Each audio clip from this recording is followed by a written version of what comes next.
1929 à 1933, la fin de la seconde faillite américaine. La fin de la seconde faillite américaine se déroule sur plusieurs années avec quelques faits marquants. Tout d'abord, en 1929, le marché toujours manipulé par le cartel des banquiers s'effondre dans ce qui est connu sous le nom de Black Tuesday.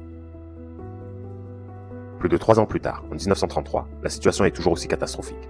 Les banques font faillite en chaîne, le gouvernement est plus endetté que jamais, et l'extension à 20 ans de la dette nationale signée en 1913 en échange de la création de la Fed arrive à son terme. Étant une fois de plus incapable de rembourser le prêt, l'entreprise United States Inc. doit déclarer faillite le 9 mars 1933. Néanmoins, la date exacte de la faillite sur le contrat bancaire est le 2 novembre 1929. Franklin D. Roosevelt, fraîchement élu, et son gouvernement vont alors prendre une série de mesures qui hantent encore aujourd'hui les États-Unis et tous les Américains. Le 9 mars 1933, The Emergency Banking Act entre en vigueur afin d'imposer la fermeture des banques pendant 4 jours. Le décret prévoit la réouverture des banques une fois que les inspecteurs fédéraux les auront déclarées stables financièrement, autrement dit solvables. La loi donne aussi le droit au secrétaire du Trésor de confisquer l'or détenu par les particuliers en échange d'un montant équivalent en monnaie papier.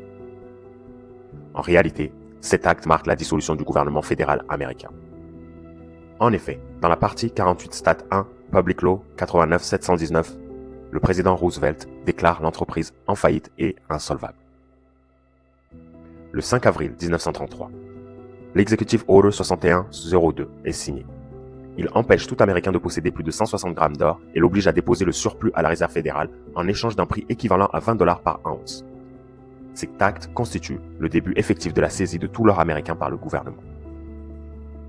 Ensuite, le 5 juin 1933, le Congrès adopte une résolution commune nommée House Joint Resolution 192. Cette résolution suspend le Gold Standard, l'étalon or. L'étalon or est un système monétaire dans lequel l'unité de compte ou étalon monétaire correspond à un poids fixe d'or. En réalité, cette décision de suspendre l'étalon or dissout la souveraineté des États-Unis et les capacités de tous les bureaux gouvernementaux et de tous les agents du gouvernement.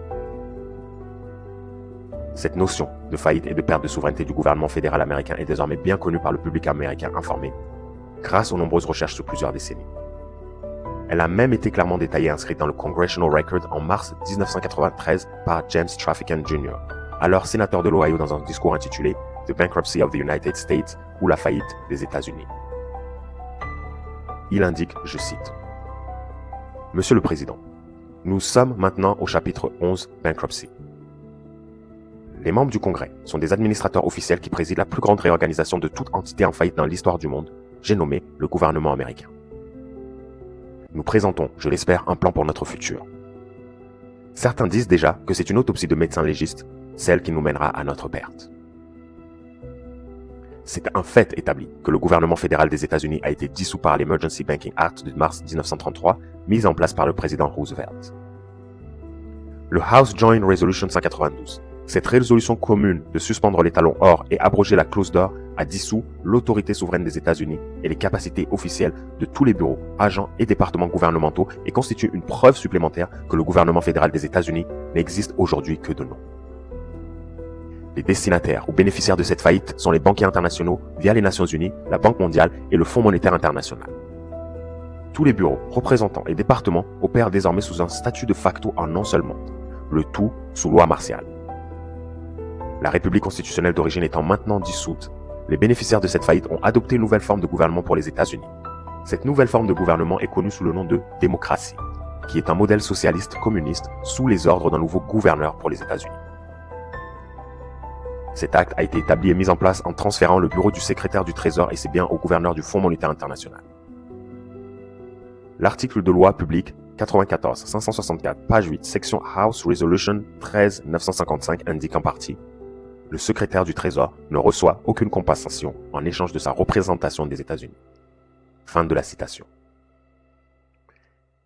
Cet acte, qui marque la dissolution du gouvernement fédéral américain, a également été confirmé par plusieurs décisions de justice, notamment dans le cas Perry versus US de 1935. Je vous parlerai de la saisie effective des biens américains et de tout ce qui se trouve à l'intérieur du pays par le cartel des banquiers internationaux via le FMI dans une prochaine vidéo.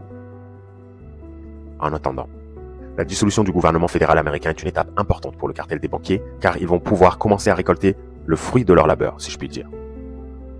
L'une des premières demandes qu'ils vont faire au gouvernement américain est sans aucun doute la plus inhumaine. ils vont demander au gouvernement de transformer ses propres citoyens en esclaves économiques. Malgré toutes les mesures prises en 1933 par Franklin D. Roosevelt et le gouvernement américain, celui-ci n'arrive pas à accumuler assez d'or pour rembourser ses dettes auprès de la Réserve fédérale et du cartel des banquiers. Les banquiers ne veulent plus faire de prêts au gouvernement américain et celui-ci fait une fois de plus face au risque de ne plus pouvoir fonctionner correctement. C'est alors que le gouvernement décide de mettre en place une idée plus ou moins ingénieuse.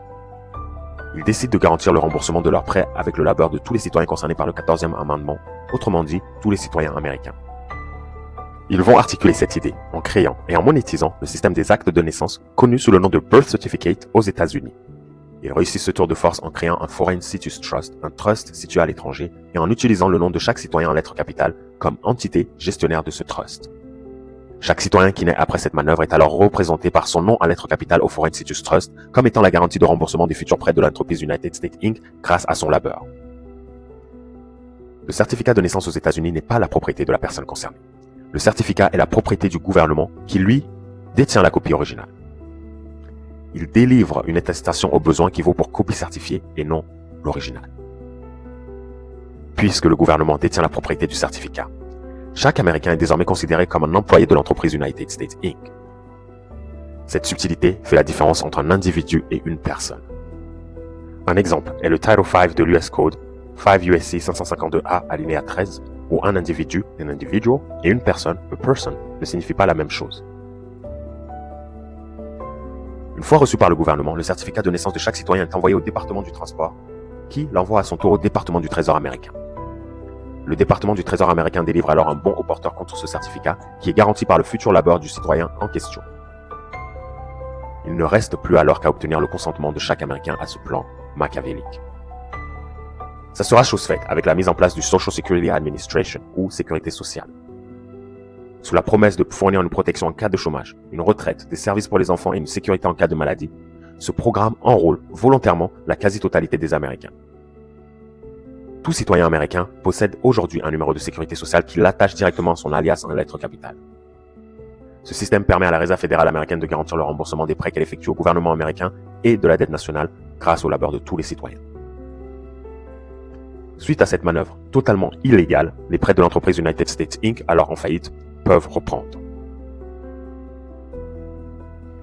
En utilisant les actes de naissance de tous les citoyens comme garantie financière, le gouvernement américain vient de transformer ses citoyens en entités pouvant désormais être échangées comme du bétail sur les marchés boursiers du monde entier. Et c'est précisément en s'intéressant au système des actes de naissance que le sergent Robert Horton et son équipe vont découvrir un plan vieux de plusieurs centaines d'années, visant à réduire en esclavage le monde entier. Ce complot concerne les 3 villes-États que sont le Vatican, la Cité de Londres et Washington DC. Le plan est de réduire en esclavage tous les êtres humains au service de quelques-uns. Un de ces exemples est celui des États-Unis, où depuis 1933 et la mise en place du système d'actes de naissance qui sert de commodité sur les marchés, les êtres humains viennent de perdre leur souveraineté. Dans la prochaine vidéo, nous allons voir comment le cartel des banquiers va s'empresser de profiter de son nouveau pouvoir sur les États-Unis, en pillant tout ce qui se trouve à l'intérieur du pays, notamment l'or, les parcs nationaux, les monuments et à peu près tout ce qui a une valeur tangible. En attendant, vous pouvez obtenir ces informations et l'épilogue de cette histoire qui se déroule actuellement sous vos yeux en vous procurant le livre 1999, le plus grand secret de l'humanité, disponible sur 1999lelivre.com.